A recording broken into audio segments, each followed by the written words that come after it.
Tell me how you got started in this wacky music business, Jody. I got started, I graduated from college in Chicago, went to Northwestern, and I moved to New York, and I networked. It was all about networking, and I laughed because I used to meet people who would take me to parties, and I would meet all kinds of executives, and every time I met someone, the next morning, they would get a note from me. Dear Mr. Davis, it was so nice to meet you at the TJ Martell dinner. We had a conversation about so-and-so. Every single person got a note from me.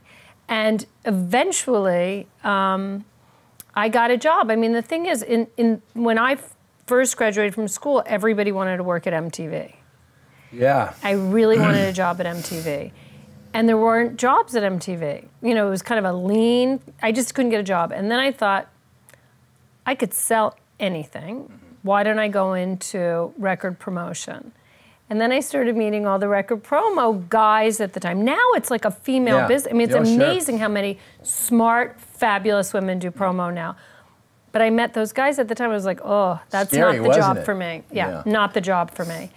And then someone introduced me to, so I spent a lot of time, I don't know if you remember Steve Backer, who was at the college. I remember Steve Backer, I see him still. He was running the college department at Epic Records.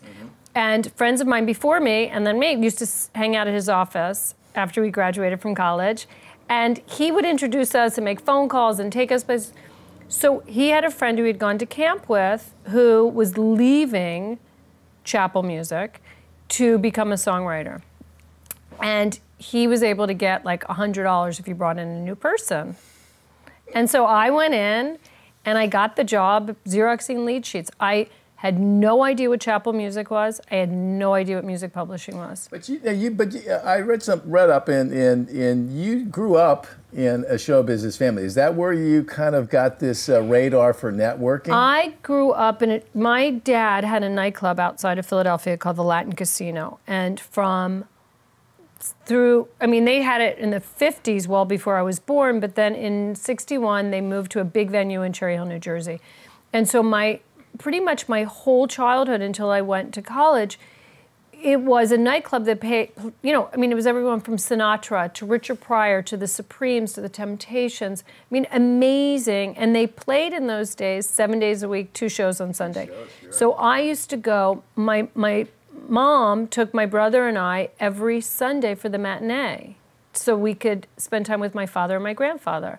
So I was there every week. I think what I got from that was a real understanding of artists and how to connect with them.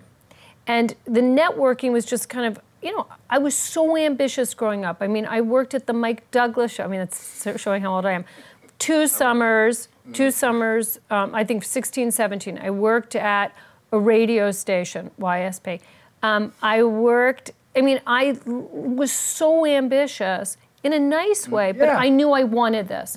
So I think the networking came from being comfortable in that world, and also, but the key is, for me, in my career, understanding how to connect with artists. Well, I think you bring up an interesting point. One of the things that we talk about, and I pound into folks, is a couple things you talked about. One, networking. That's what it's all about. And so to the extent that a show like this could provide some networking opportunities, folks, a chance to talk to Jody Gerson, that's a big step up. You and I had to do it very old school. Call. Oh, it was so much harder for us. Please. It wasn't emails. It wasn't even email. You don't feel blown off by an email, but you had to pick up the phone and be brave enough to see if they'd pick up. And to get past the guard, the secretaries. Guard, but that was the other key. Like if you could friendly up to the assistant, which was really the key, it got you where you needed to go. See, people like us know that was the key. It wasn't the person that you were trying to get to, it was getting through the gatekeeper. And we talk a lot about this notion of fuck the gatekeepers. But there's something else you said that I want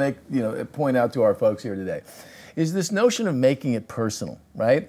When you said that, I was grinning because I had the same mentality.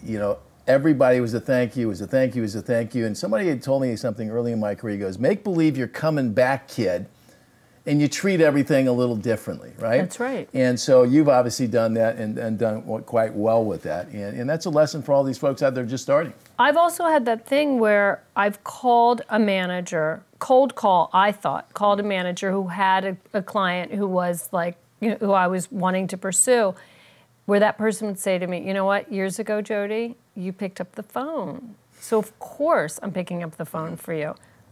Of course I have no recollection of it, but like I think you treat people how you want them to treat you. I think it's absolutely true. And for all you folks out there, if you're going to make this a career, it's not going to happen in a day. Whether you're an artist, whether you're an executive or a music professional, it takes a long time to make something happen in this business.